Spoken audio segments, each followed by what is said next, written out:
what was it that made you want to actually, take your love for vinyl and hip hop and actually put it into a business form?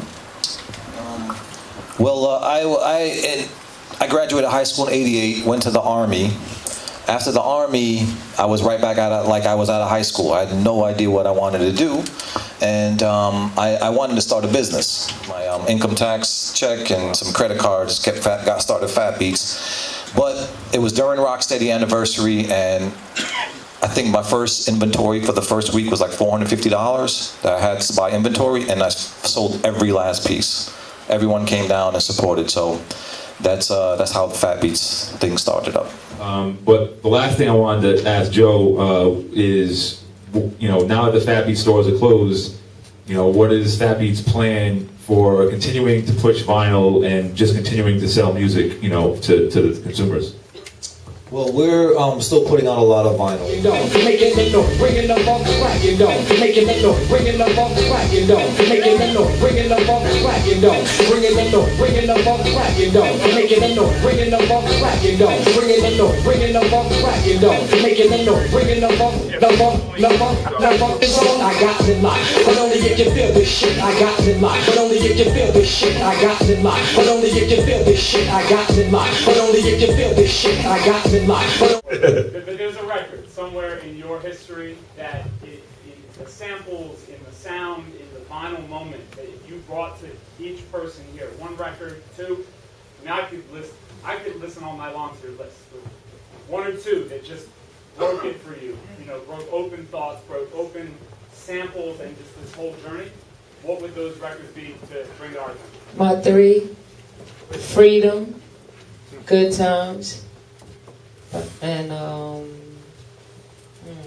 one of the records that changed my life in hip hop was Sucker MCs by Run DMC, because it was to my recollection, it's probably like the first record that was so raw.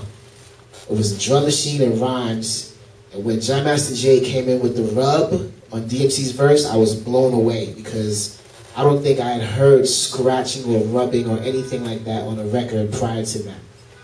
We don't hear scratching anymore. I mean, go figure. Third record.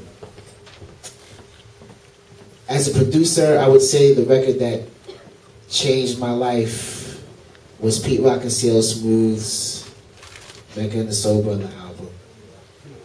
Because the entire album. The entire album. Not just one song. That's like another 12 right there.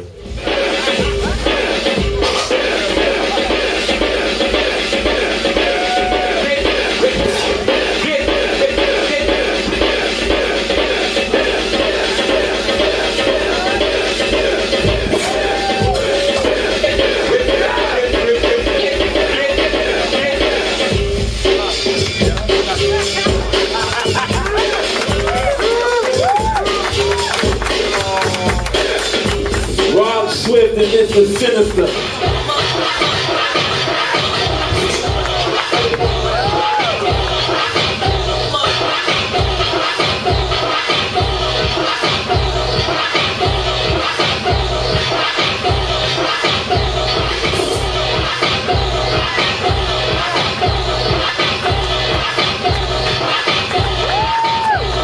There are certain things that is good to stand up for. And one thing I've always believed in is that, aside from the aesthetic of just beautiful analog warm sound that is superior, and you always hear somebody make the key word is convenient. Oh, it's more convenient, it's more convenient. No doubt. I always said, I'm not going to switch to digital, because I want to say, if there were enough DJs around the world that said, you know what, we're going to take a stance and not switch, then record companies will be required and have to continue to produce vinyl to service that constituents. Now, most people have went the convenient route, and that amount of people that were like, I need vinyl, has shrunken to the point where, he was saying, we put out a record now, it's on, we're hoping to sell 300.